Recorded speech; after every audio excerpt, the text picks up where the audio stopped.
Today's video, I want to talk about why housing prices in the United States will never come down or crash. And I'll be talking about various aspects in my analysis and why I came out with that conclusion.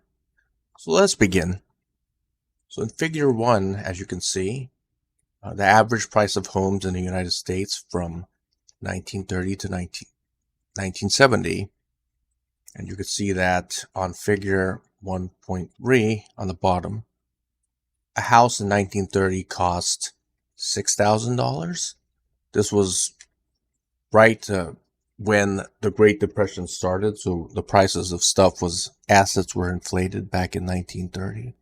And after the crash, the price of real estate and every other asset went down, basically. So 6,000 in 1930. And as you can see on the graph on figure 1.1, there's a slight drop from 1930 to 1940, from $6,000 to $2,938 in 1940.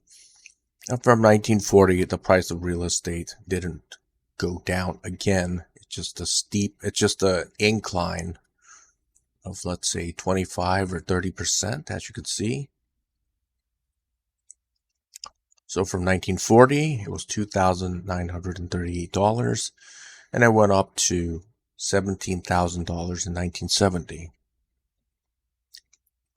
And now we'll look at 1971 to 2023. So on figure 1.2, you can see the average price of homes in the USA from 1971 to 2023. As you can see, there are some hills and valleys. Valleys meaning drops, hills meaning inclines, basically. But from in this graph, you could see that the price of houses from 1971 was $25,200, and from 1971 to 95 had gone up to $157,750. That's a peak, and then it dropped again from 1995 to 2000 and went down to $119,600. This is just the average home in the United States. In some states, the price of homes could be more, and in other states, the price of homes can be less.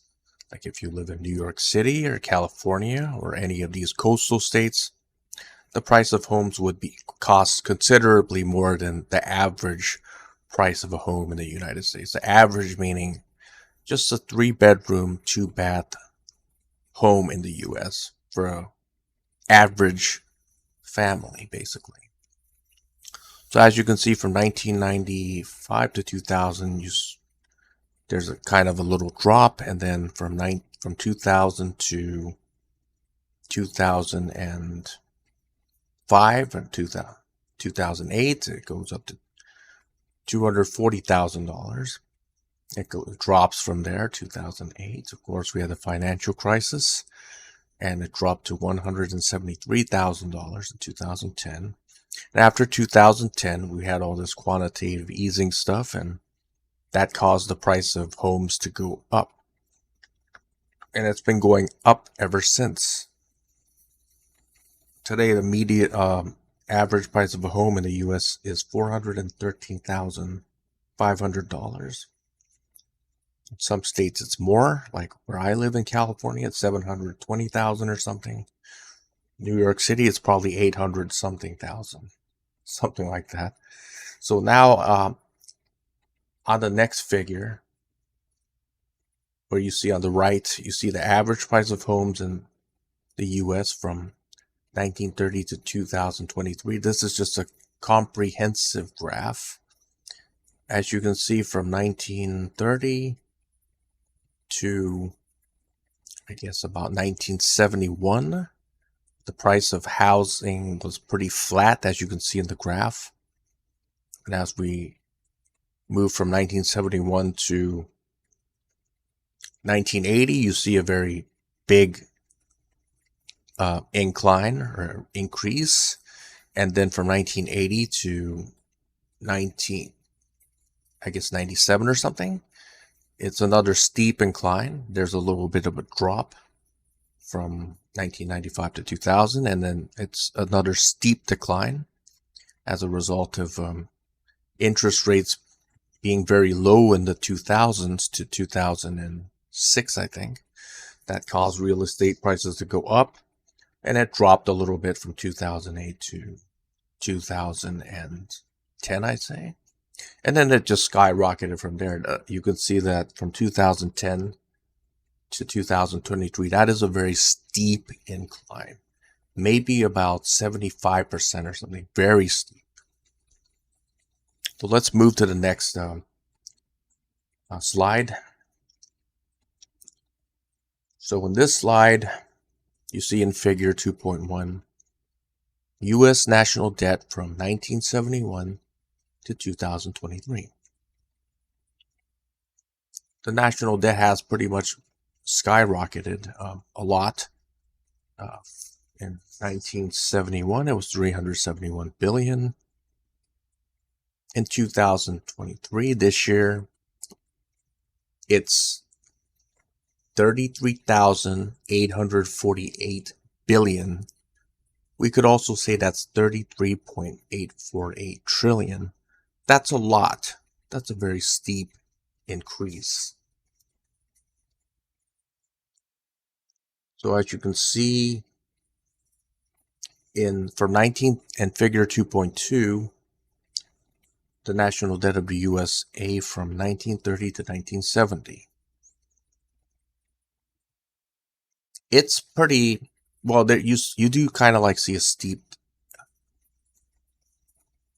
incline in the national debt from about 1939 to 1950. Of course, we had World War II, and I guess that was the reason why you see this steep incline, because when you have war, you print a lot of money.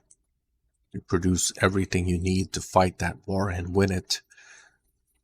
And it just very steep incline. And after World War II, the line kind of like plateaus, as you can see, for the national debt. Up to 1960. And then we had the Vietnam War. And then as a result of Vietnam War, you had high inflation, which is reflected on the graph in figure 2.2 from, I guess, 1965. Not sure when the Vietnam War actually started. I think it's let me check.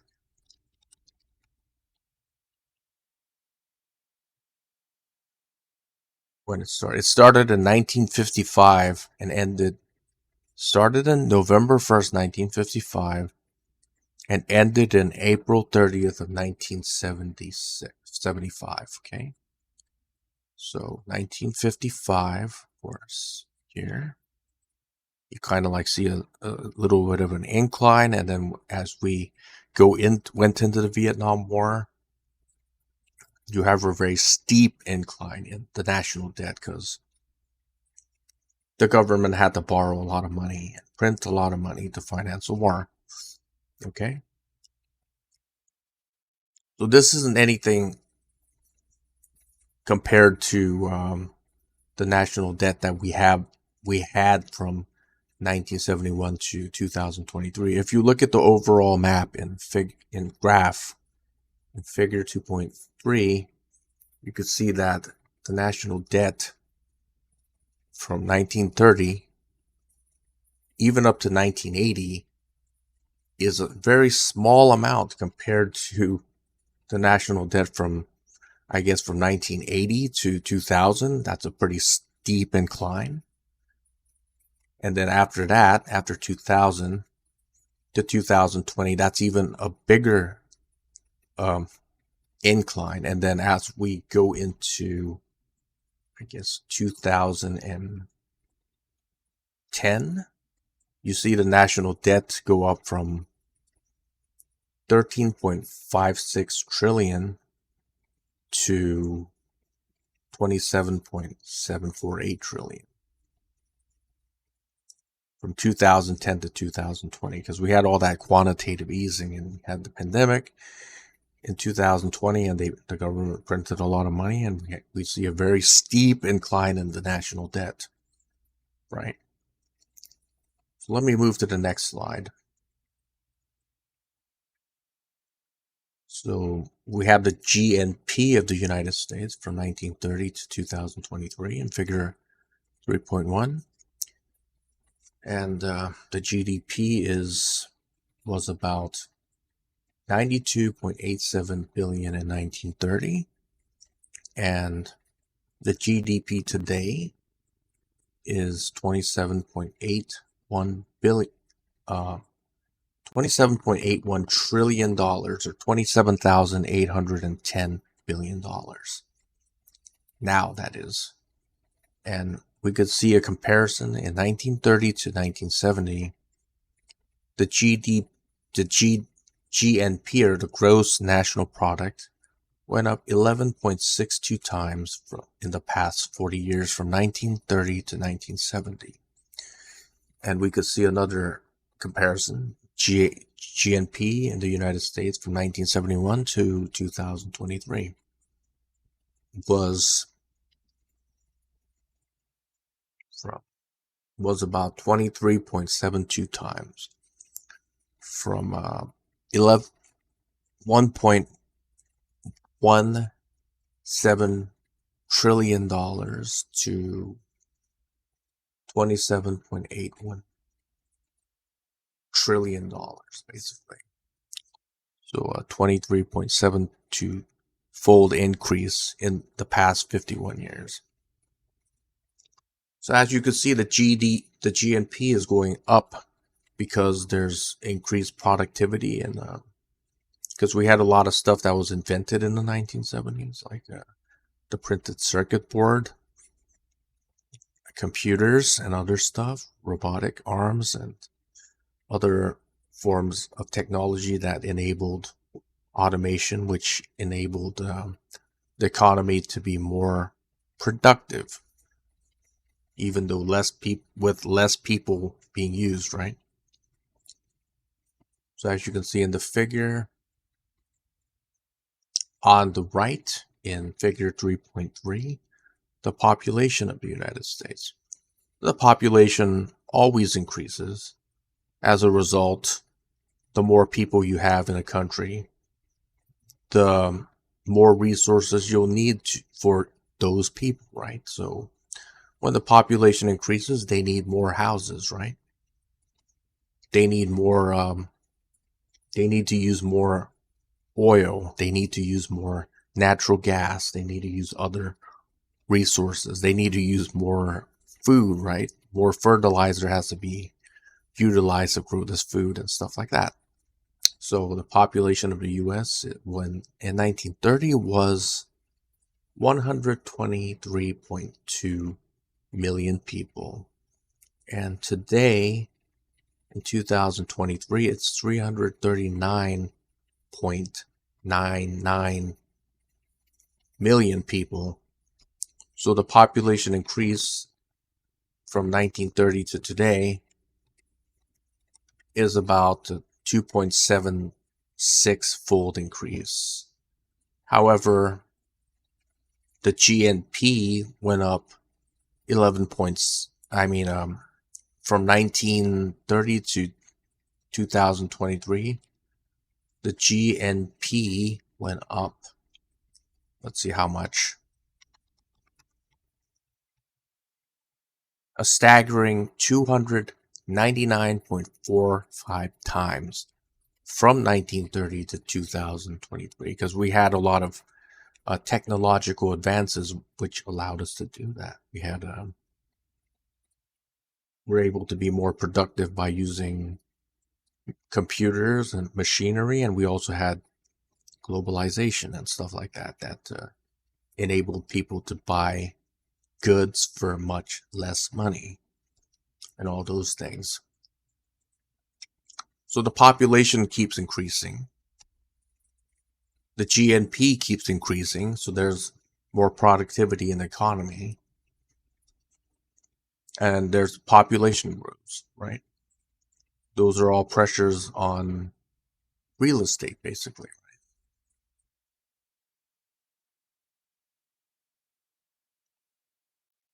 And let's see what else.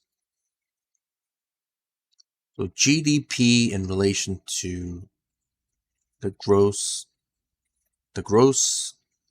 national product to the national debt ratio from 1930 to 2023. I'll be discussing that next.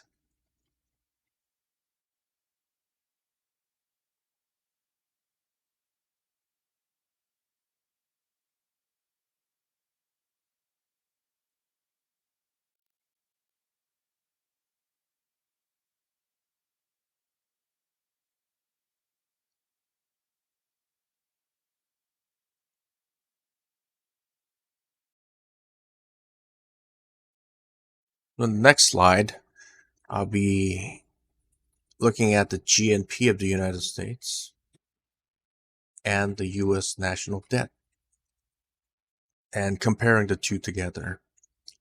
So in 1930, the GNP was $92.87 billion. In 2023, it's about $27.81 trillion. And you could see that on the graph in figure 4.1. That is pretty impressive. However, if we compare it with the gross national debt, or the U.S. national debt, as you can see in 1930, the national debt was 15.05 billion, and the GNP of the U.S. was 92.87 billion. So in 1930, the GDP to debt ratio was 6.17 times. So the economy was pretty productive because it had low debt and high productivity in relation to debt. In 1940, you could see that the GNP was 103.17 billion and the national debt was 40 billion. So in 1940, that was 2.58 times GDP to debt ratio.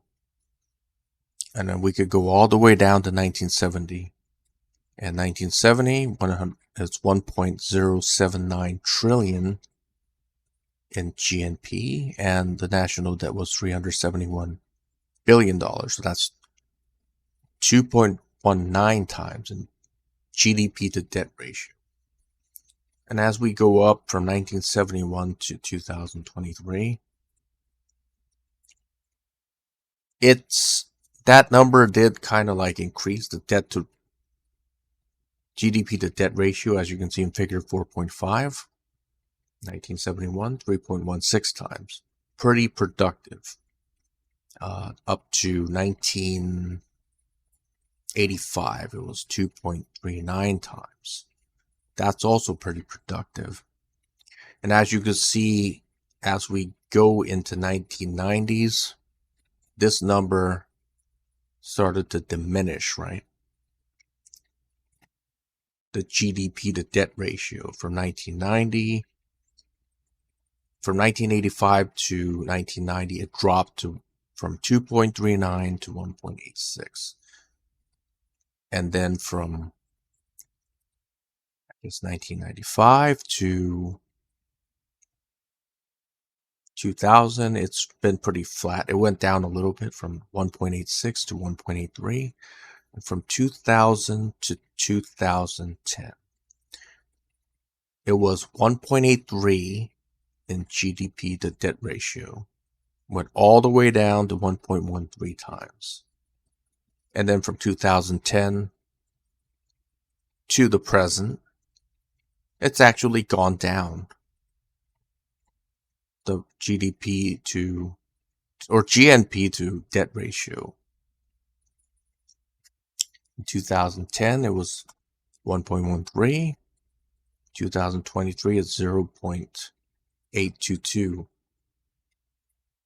As you can see on the graph as well. So in 2023, the national debt is $33.848 trillion. And the GNP is $27.81 trillion. Therefore, the national debt is greater than the GNP of the entire country, right? That's bad. That is not good. So if this number keeps going down, let's say in 2024, let's say the GNP to debt ratio goes down to 0.5. As this GNP to debt ratio number becomes less and less, the economy is getting weaker. And as a result of less productivity and more money creation, you have more inflation. You have more currency chasing a finite amount of real goods, real products. Like real products could be automobiles, it can be homes, it could be food or whatever. So as this number becomes weak, less and less, you're going to see more and more inflation. And the GNP to national debt ratio from 1930 to 2023. As you can see, in 1930, it was pretty good. It was about 6, very productive. And it did kind of like go down from 1930 to, I guess, the 1950s. Because we had World War II, right? That's the reason for it. So when you have war, you have inflation. In wartime, you need to use a lot of your resources for the war effort. The fertilizer that is used to grow food is used to make high explosives, right? And companies that used to make lipstick are making shell casings for bullets, etc., etc. All the consumer goods manufacturers are producing stuff for the war effort. Right? That diverts resources. So from 1930 to, I guess, 1945 or 1949 or 1950, you see that that number, GNP to national debt, decreased. And from 1950 to, I guess, 1970s, 71, it kind of like went up again. And as you can see, from 70s to the present, that number has been dropping and dropping and dropping and dropping, right? It's been getting weaker because from, I guess, the 1970s onwards, there was a lot of outsourcing because the cost of producing goods was less expensive in other countries, and the companies or the corporations decided to move a lot of the manufacturing out of the country, right? So as a result, I guess we had more national debt, stuff like that. We also had wars, events like the Iraq war, the war in Afghanistan, stuff like that. You can see from, I guess, 2001, we had that war on terror, which lasted all the way up to, I guess,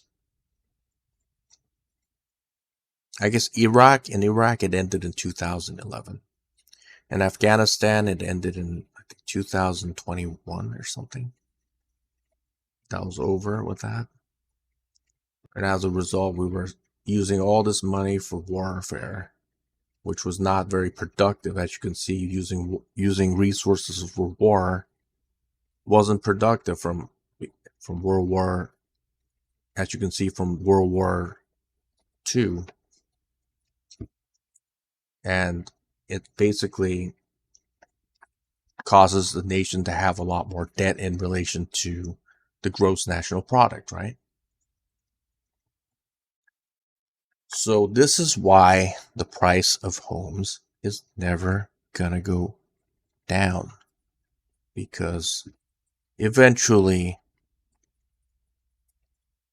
the central bank of the United States is gonna lower interest rates, right? They will lower interest rates, and that will cause the price of homes to go up and up and up, and other assets too, like equities, like stocks, may even cause the price of gold to go up. Anything that is real, even food will go up as the GNP to debt ratio number gets weaker and weaker and weaker.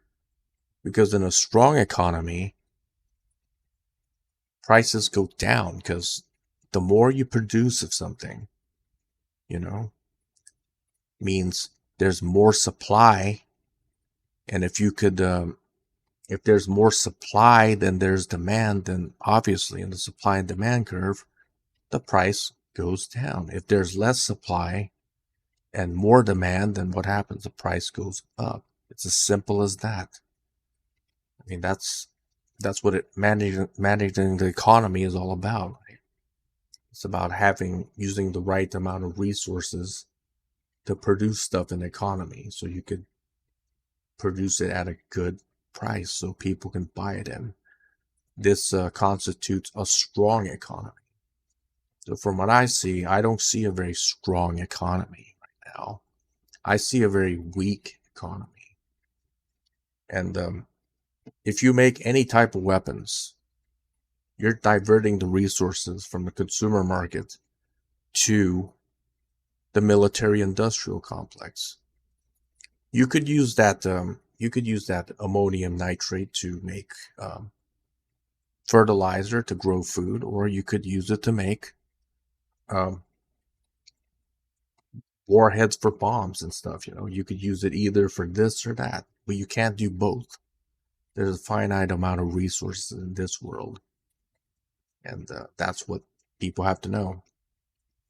Just like in the Soviet Union back in the 1980s, stuff like that, 1970s, they had a massive military buildup, and that is what eventually crashed the economy and caused the Soviet Union to collapse in 1991, because they weren't concentrating on building up their economy and their infrastructure. And what happened? The whole system came down. So and also, as for price of homes never going down, if you have runaway inflation, the prices of homes aren't going to come down, okay? I mean, there's a lot of people who think in a very unrealistic way, believing that they will be able to buy a home. I mean, the prices of homes will come down when you have high inflation. That is absolute nonsense. That never happened in any time in history. Since the money that we use isn't really anchored to any precious metals or anything like that, it's just tied to the GNP of the country, or the gross national product. So if the gross national product becomes weak and more money is printed, and this is reflected in the debt, then you have more inflation. If you look at a country like Argentina, let's say, they don't produce very much in relation to the debt that they have in their country, right? As a result, you have very high inflation. Right?